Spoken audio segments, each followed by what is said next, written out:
కూడా ముందుగా నమస్కారాలు తెలియజేసుకుంటూ, వెలిగొండ ప్రాజెక్టు మనందరికీ తెలుసు, అత్యంత వెనకబడినటువంటి జిల్లా, ఉమ్మడి ప్రకాశం జిల్లా, ఫ్లోరైడ్ బాధితులు ఉన్నటువంటి జిల్లాకు ఒక వరం మన వెలిగొండ ప్రాజెక్టు.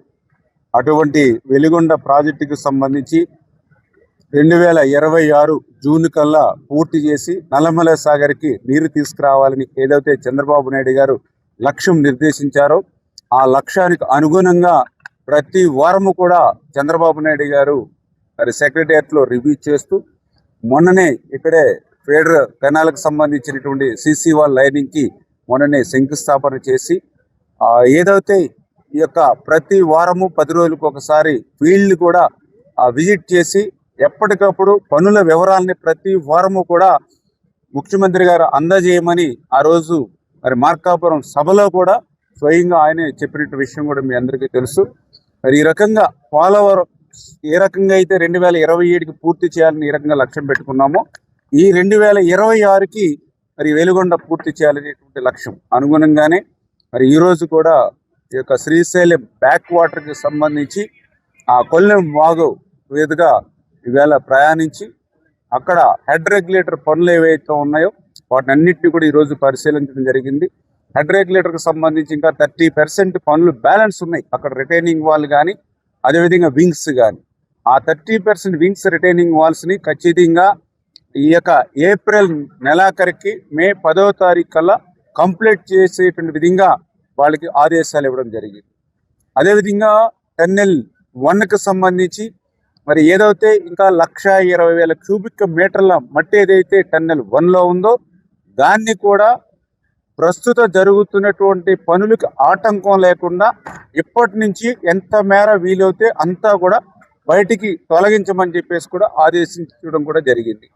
అదేవిధంగా టన్నెల్ 2కి సంబంధించి మరి TBM మీ అందరికీ తెలుసు, టన్నెల్ బోరింగ్ మిషన్ ఒకటి మరి 11.5 కిలోమీటర్ దగ్గర మరి అక్కడ నిలబడిపోయినటువంటి పరిస్థితి. దగ్గర 150-175 మీటర్ల పొడవు ఆ టన్నెల్ బోరింగ్ మిషన్ కనుక మనం వెలికి తీయకపోతే కనీసం 1 అంగుళం నీళ్ళు కూడా రానిటువంటి పరిస్థితి. అటువంటి TBM కోర్టు వివాదంలో ఉండడం వల్ల ఒక పక్కన కోర్టులో పరిష్కారాన్ని కృషి చేస్తూ రేపు మరి మే నెల లోపల దాన్ని డిస్మాండ్ చేసేటువంటి విధంగా ఒక ప్రణాళిక కూడా మేము సిద్ధం చేసుకుంటూ ఉన్నాం రేపు నీళ్లు వదిలే సమయానికి. అదేవిధంగా ముఖ్యంగా టన్నెల్ 2కి సంబంధించి లైనింగ్ పనులు మేము 2024లో అధికారంలోకి వచ్చే సమయానికి దగ్గర 7 కిలోమీటర్లు లైనింగ్ పనులు ఉండిపోయినటువంటి పరిస్థితి. కేవలం 11 కిలోమీటర్లు మాత్రమే లైనింగ్ అయింది గత 20-30 సంవత్సరాల నుంచి. 20-30 సంవత్సరాల నుంచి 11 కిలోమీటర్లు లైనింగ్ అవుతే మేము వచ్చినటువంటి 20 నెలల్లోనే ఆ మిగిలినటువంటి 7 కిలోమీటర్లలో దగ్గర 4,800 మీటర్ల వరకు కంప్లీట్ చేసాం. ఇంకా 2,300 రఫ్గా ఏదైతే లైనింగ్ నిమిత్తం టన్నెల్ 2లో ఉన్నటువంటి పరిస్థితి. ఆ 2,300 మీటర్లు అంటే 2.3 కిలోమీటర్ బ్యాలెన్స్ ఏదైతే టన్నెల్ 2లో ఉన్నటువంటి లైనింగ్ ఏదైతే ఉందో అది కూడా ప్రతి నెల కూడా 600 నుంచి 700 మీటర్లు టార్గెట్ పెట్టుకోమని చెప్పడం జరిగింది.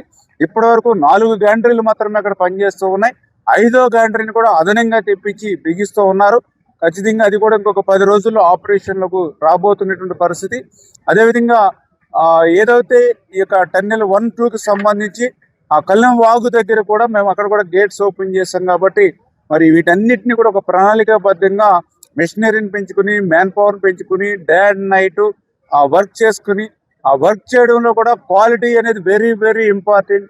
అదేవిధంగా టైం కూడా వెరీ ఇంపార్టెంట్. ఈ రెండింటిని కూడా మరి బ్యాలెన్స్ చేసుకుంటూ క్వాలిటీ అండ్ టైంను కూడా మెయింటైన్ చేస్తూ పనిచేయమని చెప్పేసి కూడా ఆదేశాలు ఇవ్వడం జరిగిందని చెప్పి తెలియజేసుకుంటూ, అదేవిధంగా ఈ టన్నెల్ దాటుకుని ఇప్పుడే మనం చూసాం ఫీడర్ కెనాల్. మరి ఈ ఫీడర్ కెనాల్కి గతంలో ఒక 100 క్యూసికలు, యాక్చువల్గా ఇది 11,500 క్యూసికల సామర్థ్యం. 11,500లో 100 కాదు 10 క్యూసికలు నీరు వస్తే గడ్లు పడిపోయినాయి మన. ఆ రకంగా బండ్లు ఉన్నటువంటి పరిస్థితి ఫీడర్ కెనాల్. ఆశ్చర్యపోయాం. మోటార్ సైకిల్ వేసుకుని ఫీడర్ కెనాల్ బండ మీద వెళ్ళడానికి కూడా అవకాశం లేదు. పెద్ద గండ్లు పడిపోయినటువంటి పరిస్థితి. మోటార్ సైకిల్ గండ్లో దిగబడిపోయేటువంటి పరిస్థితి.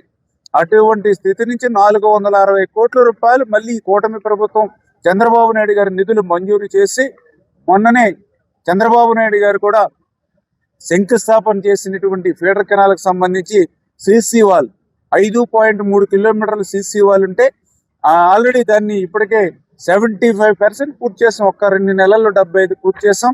రేపు మే 15వ తారీఖు కల్లా 5.3 కిలోమీటర్ల సిసి వాల్ పూర్తవబోతుంది. అదేవిధంగా ఫీడర్ కెనాల్ సంబంధించి లైనింగ్ ముందు ఎమర్జెన్సీ వర్క్స్ టేకప్ చేస్తూ ఉన్నారు.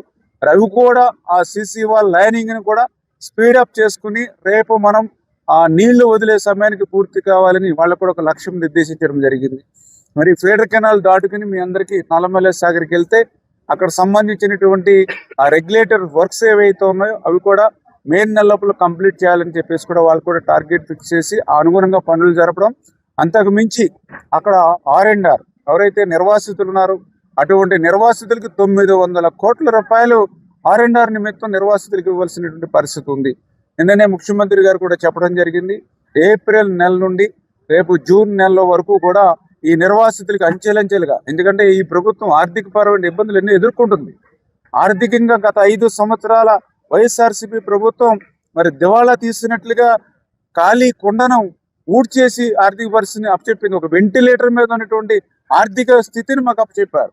అంటే ఇటువంటి స్థితిలో ఆ నిర్వాసితులకు కూడా ఎక్కడ అన్యాయం జరగకుండా 900 కోట్ల రూపాయలు కూడా ఏప్రిల్ నుండి జూన్ నెల వరకు అంచెలంచెలుగా విడుదల చేద్దామని చెప్పేసి కూడా నిన్న ముఖ్యమంత్రి గారు చెప్పడం జరిగింది. అందులో భాగంగానే 80 కోట్ల రూపాయలు ఆల్రెడీ మనం అప్లోడ్ ఏదైతే చేస్తున్నామో అది కూడా ఈ ఏప్రిల్ నెలలో రిలీజ్ చేసి ఆ నిర్వాసితులకు కూడా న్యాయం అనేది ఏప్రిల్ నెల నుంచి మొదలు పెడుతున్నామనే విషయాన్ని కూడా మీ ద్వారా అందరికి కూడా మరి సందర్భంగా తెలియజేసుకుంటూ, మరి ఇంకా ఏదైతే ఇంకా కాలనీలు కానీ ఇంకా బ్యాలెన్స్ ఇప్పుడే రోడ్డు డైవర్షన్ రోడ్డు కానీ ఈ పనులు కూడా స్పీడప్ చేసుకుంటూ ముందుకెళ్తూ, అంటే ఈవేళ మీరే చూస్తున్నారు ఈ వెల్లిగొండ హెడ్ రెగ్యులేటర్ దగ్గర నుంచి tunnel 1, tunnel 2 benching and lining పనుల దగ్గర నుంచి ఆ టన్నెల్ 2లో చిక్కుకుని వివాదాల్లో ఉన్నటువంటి టన్నెల్ బోరింగ్ మిషన్ దగ్గర నుండి ఫీడర్ కెనాలు ఈ యొక్క సిసి వాల్ లైనింగ్ పనులు చేయవలసినటువంటి పరిస్థితి నుండి నల్లమల్ల సాగర్ రిజర్వాయర్లో ఎవరైతే నిర్వాసితులకు 900 కోట్ల రూపాయలు చెల్లించవలసినటువంటి పరిస్థితి ఉండి ఈ యొక్క ఏదైతే నల్లమల్ల సాగర్ సంబంధించినటువంటి రెగ్యులేటర్ పనులు ఇంకా పూర్తి చేయవలసి ఉండి, అంటే ఇన్ని పనులు పూర్తి చేయవలసినటువంటి పరిస్థితి ఉంటే మేము గత 21 నెలల నుంచి అగమేఘాల మీద వారం రివ్యూ చేస్తూ గత ప్రభుత్వం చేయనిటువంటి పనులన్నీ కూడా సాగిస్తూ మరి బిల్లులు కూడా దగ్గర నాకు తెలుసుండే ఇప్పటికే 1200-1400 కోట్ల రూపాయలు ఈ యొక్క 20 నెలల్లోనే మేము వెలుగొండకి చెల్లించినటువంటి పరిస్థితి. ఇంకొక 2400 కోట్ల రూపాయలు ఇంకా చెల్లించవలసినటువంటి పరిస్థితి. అంటే ఇంత పెద్ద ఎత్తున వెలుగొండ పనులు చేయవలసినటువంటి స్థితిలో మరి జగన్మోహన్ రెడ్డి వెలుగొండ ప్రాజెక్టు పూర్తయిపోయింది అని జాతికి అంకితం చేశాను అని ఆ రోజు ఏదైతే చెప్పాడో మరి ఎంత మోసమో ఎంత దగో మరి ఎంత విడ్డూరంగా ఉందో మీరే అందరూ అర్థం చేసుకోవాల్సినటువంటి పరిస్థితి ఉందని చెప్పి తెలియజేస్తూ ఉన్నా. అంటే ఈ వెలుగొండ ప్రాజెక్టును పూర్తి చేయడం ద్వారా ఉమ్మడి ప్రకాశం జిల్లా ప్రజల జీవితాల్లో వెలుగులు నింపవలసినటువంటి వ్యక్తి ఈవేళ ఆ వెలుగొండ 5 సంవత్సరాలు నీరు కార్చి ఈ యొక్క వెలుగొండ మీద ఆధారపడినటువంటి ప్రజలందరి జీవితాల్లో అంధకారం నింపినటువంటి వ్యక్తి ఆ రోజు జగన్మోహన్ రెడ్డి అనేది మనకి చాలా క్లియర్గా మనందరికీ కూడా అర్థమవుతున్నటువంటి పరిస్థితి. అంటే ఏదో మనం సినిమాల్లోనో లేదంటే నవల్లోనో చూస్తూ ఉంటాం, ఏదో అబ్రకదబ్రా అని అట్లా ఏదో మాయల మాంత్రికుడు మాదిరిగా ఆ రోజు అబ్రకదబ్రా అని జగన్మోహన్ రెడ్డి ఏదైతే వెలుగొండ పూర్తి అయిపోయిందని ఆ రోజు ఆయన చెప్పినటువంటి పరిస్థితి చూస్తుంటే మాయల మరాఠీలు కూడా ఈ జగన్మోహన్ రెడ్డిని చూసి సిగ్గుపడుతున్నటువంటి పరిస్థితి. అంటే మాకు మించినటువంటి వ్యక్తి జగన్మోహన్ రెడ్డి కనపడుతున్నాడని మాయల మరాఠీలు కూడా సిగ్గుపడుతున్నటువంటి పరిస్థితి ఆ రోజు ఆయన చేసినటువంటి ఆ యొక్క జాతికి అంకితం. ఎందుకంటే జాతికి అంకితం అంటే ఒక పండుగ మాదిరిగా జరగాలి. కానీ ఆ రోజు మనందరం కూడా చూసాం హౌస్ అరెస్టులు, మరి ముందస్తు అరెస్టులు, 144, 30 యాక్ట్, బ్యారికేడ్లు, పరదాలు, అంటే వీటన్నిటి చాటున కూడా ఆ రోజు మరి ఏదైతే వెలిగొండ జాతికి అంకితం అని చెప్పాడని అంటేనే ఆయన ఎంత మోసం దగ చేశాడో, ఎన్ని అబద్ధాలు చెప్తూ ఉన్నాడు. అంటే ఒక రకంగా చెప్పాలంటే రాజకీయాల్లో హత్యలు ఉండవు, ఆత్మహత్యలు ఉంటాయంటారు. అదేవిధంగా జగన్మోహన్ రెడ్డి కూడా పూర్తవ్వనటువంటి ప్రాజెక్టు పూర్తయిందని చెప్పడం ద్వారా పెద్ద దగాకోరుగా, ఒక పెద్ద మోసగాడిగా, అబద్ధాలకి ఒక పెద్ద బ్రాండ్ అంబాసిడర్గా ఈవేళ జగన్ తనకు తానే వెలుగొండ ద్వారా రుజువు చేసుకున్నటువంటి పరిస్థితి ఈవేళ మనం ఈ యొక్క ఆంధ్రప్రదేశ్ రాష్ట్రంలో మనందరం కూడా చూస్తున్నటువంటి స్థితి. ఖచ్చితంగా రేపు 2026 కల్లా ఈ యొక్క వెలుగొండ ప్రాజెక్టును పూర్తి చేసి ఆ వెలుగొండ నుంచి ఆ కృష్ణమ్మ జలాలను నల్లమల సాగర్ వరకు తీసుకొచ్చి ఈ యొక్క ఉమ్మడి ప్రకాశం జిల్లా ప్రజల చిరకాల కోరిక నెరవేర్చేటువంటి బాధ్యత ఈరోజు ఈ కూటమి ప్రభుత్వం చంద్రబాబు నాయుడు గారు తీసుకుంటారని చెప్పి మరొక్కసారి మీ ద్వారా అందరూ కూడా తెలియజేస్తాం. నమస్కారం. ఈరోజు మన ప్రియత మంత్రివారిలో ఇరిగేషన్ శాఖ మంత్రివర్యుడైనటువంటి రామానాయుడు గారు మా వెలుగొండ ప్రాజెక్టుని ఈ సంవత్సర కాలంలో ఇది 5వసారి పర్యటనకు రావటం. ఈరోజు ఈ కొల్లం వాగు దగ్గర నుంచి రిజర్వాయర్లో గుండా 2.5 గంటల పాటు బోట్లో ప్రయాణం చేసి కొల్లం వాగు దగ్గర ఉన్నటువంటి హెడ్ రెగ్యులేటర్ పనులని, మరోపక్క టన్నల్లో జరుగుతున్నటువంటి లైనింగ్ బెంచింగ్ పనులని, అలాగే ఫీడర్ కెనాల్లో జరుగుతున్నటువంటి లైనింగ్ పనులు, పోతే బెంచింగ్ పనులు, ఇవన్నిటినీ కూడా వన్ బై వన్ ఒక్కొక్కటిగా పర్యవేక్షణ చేసుకుంటూ ఈరోజు రావటం జరిగింది. ఇప్పటి వరకు దగ్గర 4 అంశాల మీద రివ్యూ చేయటం, 4 అంశాల మీద యుద్ధ ప్రాతిపదిక పనులు చేయమని చెప్పడం అందరు చూస్తూ ఉన్నారు. మరి ఇంత పెద్ద పనులు పెట్టుకొని ఏ రకంగా ఈ ప్రాంత ప్రజలను మోసం చేయాలనిపించిందో మావి కనుకైతే మాకు అర్థం కావట్లేదు.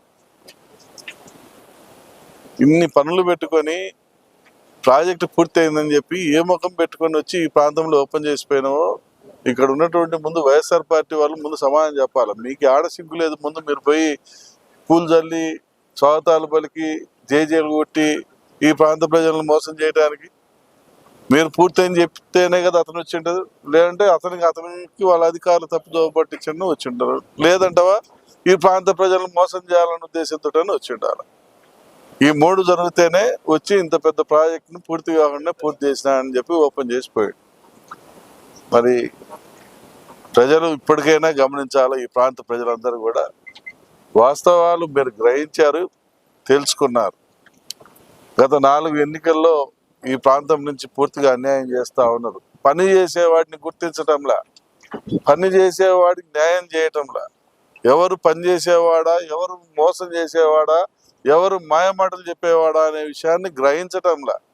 ఇది మన వెనుకబాటుతనమా, లేకుంటే మన చేతకానితనమా, లేకుంటే మనకు తెలియనితనమా అనేది అర్థం కాకుండా ఉన్నటువంటి పరిస్థితి వస్తూ ఉంది. కాబట్టి ప్రజలందరూ కూడా విజ్ఞతతో, పెద్ద మనసుతో ఆలోచన చేయండి. ఎవరు ఈ ప్రాంత అభివృద్ధికి కట్టుబడి పనిచేస్తూ ఉన్నారు, ఎవరు ఈ ప్రాంత అభివృద్ధికి చిత్తశుద్ధితో పనిచేస్తూ ఉన్నారు, ఎవరు మన యొక్క మనోభావాలను దెబ్బతీసే విధంగా